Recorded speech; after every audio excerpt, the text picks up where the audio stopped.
Hello friends, स्वागत है आप सभी का आपके अपने चैनल में। वैदिक ज्योतिष में केतु को अलगाव, सीक्रेट नॉलेज, रहस्य, मेडिटेशन, ध्यान, मोक्ष और त्याग का कारक माना जाता है। केतु कर्म का प्रतिनिधित्व करता है। ये हमारे पिछले जन्म के कर्मों को कैरी फॉरवर्ड करके इसका परिणाम देता है। कुंडली में केतु जहाँ बैठता है उस भाव को, उस एरिया को प्रभावित करता है। कहने का अर्थ है जिस भाव में केतु होगा उस भाव से संबंधित कर्म व्यक्ति को अपने पिछले कर्मों के हिसाब से परिणाम मिलते हैं। केतु मोक्ष और ज्ञान की तरफ इंक्लिनेशन देता है, लेकिन मोक्ष भी तभी प्राप्त होगा जब आपने पश्चाताप किया हो और पिछले कर्मों के कारण हुए कष्टों को फेस किया हो। कुंडली में केतु का भाव जीवन का वो क्षेत्र होता है जहां आपने अपने अंतिम गोल के लिए और उससे संबंधित चीजों की तरफ आगे बढ़ने के लिए दर्द और पीड़ा से अपना जीवन गुजारा हो। ये वो जगह है, वो लाइफ का एरिया होता है जहां आपको अपनी सभी भौतिक सुखों से खुद को अलग करने की आवश्यकता होती है। केतु व्यक्ति को उस स्थान से अलग करता है जो उस भाव से मिलने वाली चीजें होती हैं। जैसे यदि केतु दूसरे या 11वें घर में स्थित हो तो व्यक्ति को धन संबंधित मामलों में बहुत कम या बिल्कुल भी रुचि व्यक्ति को नहीं होती। किसी तरह व्यक्ति जीवन के इस क्षेत्र को नियंत्रित करने में सक्षम नहीं होता। लेकिन इसका मतलब ये नहीं है कि व्यक्ति धन से वंचित हो जाएगा। वो व्यक्ति धनवान भी हो सकता है, लेकिन उसका अपनी संपत्ति पर कंट्रोल नहीं होता। कहने का अर्थ है कि आसानी से धन प्राप्त करने में व्यक्ति सक्षम नहीं हो सकता। इस तरह केतु जिस भाव में हो, जहां भी बैठा हो, उस स्थान में मौजूद फलों को पाने में उसे आध्यात्मिक संतुष्टि नहीं मिलती। जैसे मान लीजिए केतु लग्न में है तो व्यक्ति बुद्धिमान होगा, लेकिन इतना ज्ञान होने के बाद भी उसे यही लगेगा कि उसे अपने ज्ञान का पूर्ण फल प्राप्त नहीं हो रहा है और इसीलिए उसे खुद से संतुष्टि कभी नहीं होती। व्यक्ति उस भाव के प्रभावों से खुद को हर समय घिरा हुआ महसूस करता है, लेकिन फिर भी उससे अलग नहीं हो पाता। इसीलिए वो हर समय भ्रम की स्थिति में रहता है, मानसिक अशांति की स्थिति में रहता है। जिस भाव से या जिस डिजायर से व्यक्ति जुड़ा हुआ होता है उसमें डिस्ट्रैक्शन या सेपरेशन जैसी भावनाएं उसके मन में आने लगती है और इसी के चलते व्यक्ति उन चीजों या उन कारक तत्वों से कनेक्टेड होने के बाद भी उन्हें हासिल नहीं कर पाता और ये फ्रस्ट्रेशन व्यक्ति के माइंड में हमेशा चलती रहती है और इसीलिए उन भावों या कारकत्वों के संबंध में व्यक्ति कंफ्यूज रहता है। कुंडली के कुछ भावों में केतु की स्थिति शुभ परिणाम भी देती है। साथ ही आपकी कुंडली में ये निर्भर करता है कि केतु किस ग्रह के साथ में है, किस भाव में है, किस राशि में किन ग्रहों से एस्पेक्टेड है। चंद्रमा के साउथ नोड और टेल ऑफ द ड्रैगन के रूप में छाया ग्रह केतु को बहुत महत्वपूर्ण, रहस्यमय और चमत्कारी ग्रह के रूप में देखा जाता है। नॉर्मली केतु को नकारात्मक या अशुभ माना जाता है, लेकिन केतु ग्रह को नॉन मेटेरियलिस्टिक और स्पिरिचुअल भी माना जाता है। किसी भी जन्म कुंडली में केतु अगर स्ट्रांग है तो व्यक्ति के जीवन में कई तरीके के मिरेकल देखने को मिलते हैं। वैदिक ज्योतिष के अनुसार केतु कार्मिक प्लैनेट होता है जो अंतर्ज्ञान, वैराग्य, एकांत, रहस्य, self realisation, transformation, spirituality, liberation और कई तरीके के चमत्कारी प्रभाव इंसान के जीवन में लेकर के आता है। कुंडली के 12 भावों में केतु अलग अलग स्थानों पर होने से किस तरीके के परिणाम व्यक्ति विशेष को देता है और किस तरीके की चीजों से आपको बचने की जरूरत होती है। यदि किसी कुंडली में केतु लग्न में है तो वो व्यक्ति को व्यक्तिगत रूप से अट्रैक्टिव बनाता है, तेजस्वी बनाता है और डायनामिक पर्सनालिटी बना देता है।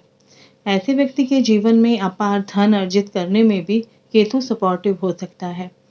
लेकिन अगर लग्न में अशुभ केतु है तो इस कारण व्यक्ति कभी कभी ग्रीडी या फिर सेल्फिश हो सकता है या हेल्थ के मैटर में परेशानी दे सकता है।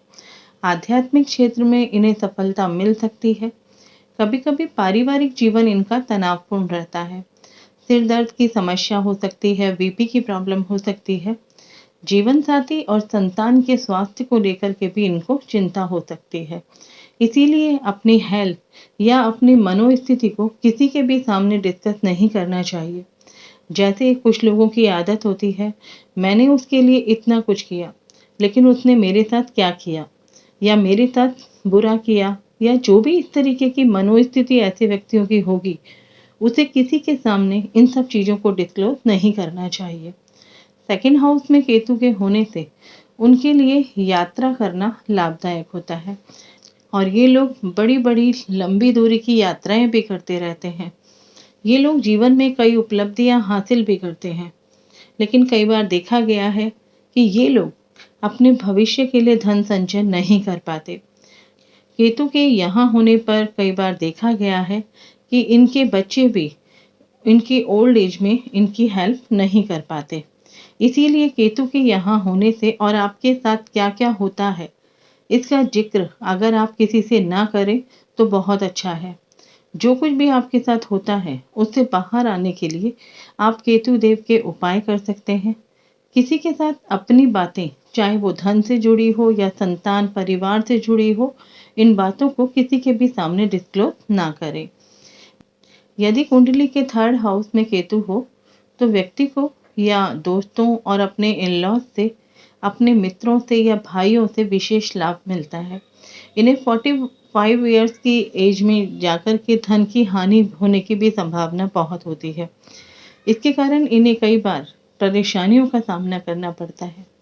कई बार इंसान रिश्तों में इतना खो जाता है कि उसे सही गलत का पता ही नहीं चलता, और उसके साथ जो कुछ भी होता है उस पर आंख बंद करके विश्वास कर लेता है। ऐसे में ऐसे लोगों को कभी भी ये बातें किसी से साथ शेयर नहीं करनी चाहिए कि उन्हें अपने दोस्तों या रिश्तेदारों से धोखा मिला है, या जो कुछ भी उनके साथ हुआ होता है उसे किसी के भी साथ उन्हें शेयर नहीं करना चाहिए। कुंडली के फोर्थ हाउस में केतु होने पर व्यक्ति ईश्वर का आदर करता है, अपने परिवार के लोगों का आदर करता है, घर का वातावरण अच्छा बनाना चाहता है। ऐसे लोग जीवन में शिक्षकों, बुजुर्गों और अपने पूरे परिवार को खुशियां भी देते हैं। लेकिन ये लोग कई तरीके की बीमारियों से ग्रसित हो जाते हैं। इसीलिए ऐसे लोगों को अपनी संपत्ति या अपने पारिवारिक मामलों में किसी को शामिल नहीं करना चाहिए। अपने परिवार की बातों को जग जाहिर नहीं करना चाहिए। कुंडली के फिफ्थ हाउस में केतु होने पर व्यक्ति आर्थिक रूप से सक्षम होता है। ये किसी से वाद विवाद नहीं करते। केतु की इस स्थिति के कारण कुछ लोगों को वैवाहिक जीवन में परेशानियों का सामना करना पड़ता है। 40 या 45 साल की आयु के आसपास इनके जीवन में बुरे समय आ सकते हैं, जिसमें संतान प्राप्ति में भी बाधाएं आ सकती है। जो स्टूडेंट हैं उन्हें एजुकेशन में दिक्कत आ सकती है। इसीलिए ऐसे लोगों को अपने संतान, अपनी एजुकेशन और अपने प्रेम संबंधों के बारे में किसी से डिस्कस नहीं करना चाहिए। कुंडली के छठे भाव में केतु होने पर व्यक्ति का जीवन हमेशा एक जैसा ही चलता रहता है। इन्हें अपनी माँ से और अपने ननिहाल पक्ष से बहुत प्यार मिलता है। ये लोग खुशमिजाज होते हैं, हंसमुख होते हैं। विदेश में या फिर घर से दूर रहने पर ही आराम से रहते हैं। इनके 3 मामा भी हो सकते हैं, जिनमें से किसी एक मामा की स्थिति खराब हो सकती है और इनके अगेंस्ट कई लोग खड़े भी हो सकते हैं। ऐसे में अपनी बीमारी या कोई भी धन से संबंधित या किसी भी तरीके के कर्जे की बातें आप किसी से ना डिस्कस करें। कुंडली के 7th हाउस में केतु स्थित हो तो व्यक्ति शत्रुओं पर विजय प्राप्त करने वाला होता है। इन्हें एक मध्य आयु के बाद मान सम्मान और आर्थिक लाभ मिल सकता है। अपने द्वारा किसी का अपमान या अपशब्दों के कारण इन्हें परेशानियों का सामना करना पड़ सकता है, और जीवन में सब कुछ मिलने के बाद भी ये कभी भी संतुष्ट नहीं होते।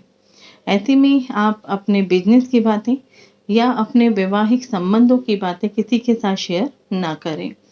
कुंडली के 8th हाउस में केतु को अच्छा माना जाता है।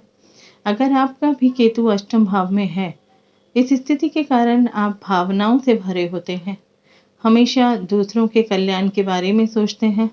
एथॉटिक सब्जेक्ट्स में आपको इंटरेस्ट बहुत होता है, यानी गूढ़ विषयों में आपकी रुचि होती है। ऐसे व्यक्ति साधक भी हो सकते हैं, एस्ट्रोलॉजर भी हो सकते हैं। ऐसे में अपनी भावनाओं के साथ-साथ उन लोगों से जुड़ी बातें भी सभी के साथ शेयर ना करें, जिनके साथ आप उठते बैठते हैं, या जिस विषय की बातें गुप्त हैं, उन्हें शेयर ना करें। कुंडली के 9th हाउस में अगर केतु हैं, तो केतु के यहाँ होने के कारण व्यक्ति योग्य और साहसी होता है। केतु के कारण इन लोगों के पास पर्याप्त धन होता है। साथ ही ये लोग धन संबंधित कार्यों में तेजी से और जल्दी से सफलता प्राप्त कर लेते हैं। लेकिन फिर भी आपके पास कुछ ना कुछ समस्या लगी ही रहती है और आप अपनी किस्मत को दोष देने लगते हैं। तो किसी के भी सामने ये मत कहिए या अपनी किस्मत के कारण होने वाली समस्या के बारे में किसी से बात ना करें। यदि कुंडली के 10th हाउस में केतु हो, तो व्यक्ति किसी न किसी कारण समाज में प्रसिद्ध होता है। लोग उसे उसके नाम से पहचानते हैं। इनका व्यक्तित्व आकर्षक होता है। इनको अपने जीवन साथी से बहुत सपोर्ट मिलता है। ये लोग अपने भाइयों की मदद भी दिल से करते हैं। ऐसे लोगों के पास टेक्निकल एजुकेशन भी अक्सर देखी जाती है, यानी इनकी प्रोफेशनल लाइफ में टेक्निकल फील्ड का रोल देखा जा सकता है। ऐसे में अपने कैरियर से जुड़ी या अपने प्रोफेशनल लाइफ से जुड़ी किसी भी तरीके की नेगेटिव बातें आप किसी के साथ शेयर ना करें। यदि कुंडली के 11th हाउस में केतु हो, तो ऐसे व्यक्ति हमेशा अपने भविष्य के बारे में सोचते रहते हैं। इस कारण ये लोग अपने काम पर ध्यान नहीं दे पाते, फोकस ओरिएंटेड नहीं होते हैं। काम तो ये करते हैं, लेकिन इनके मन में हर समय एक डर बना रहता है। इनके पास पर्याप्त धन भी होता है। मित्रों के लिए हर समय मदद के लिए तैयार भी रहते हैं। ऐसे में इनको किसी के साथ ये शेयर नहीं करना चाहिए कि मैंने अपना समय, अपना धन अपने मित्र या किसी ऐसे को उस समय दिया जिस समय उसे बहुत ज़रूरत थी, और अब वो मुझे ही दुख दे रहा है, मुझे ही धोखा दे रहा है।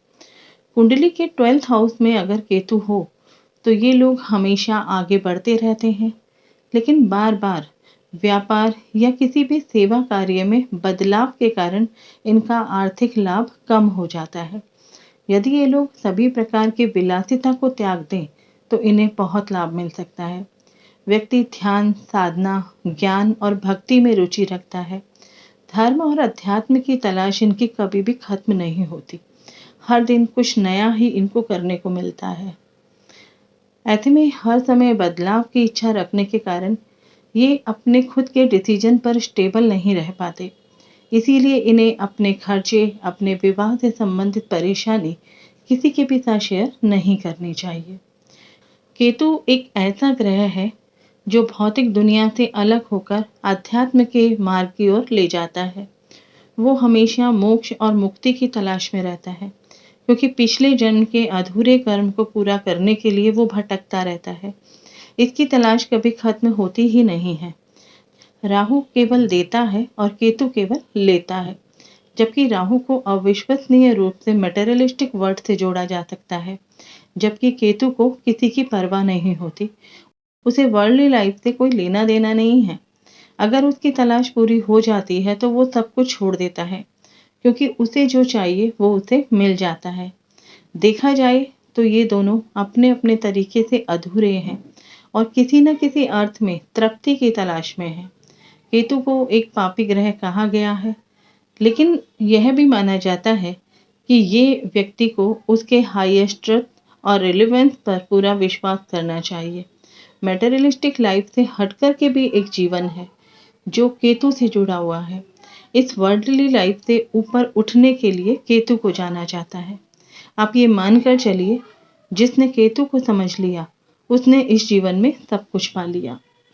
आशा करती हूँ केतु से जुड़ी ये जानकारी आपको जरूर पसंद आई होगी।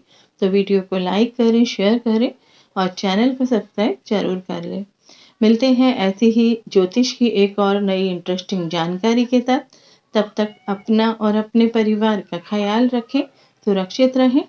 जय हिंद, जय भारत।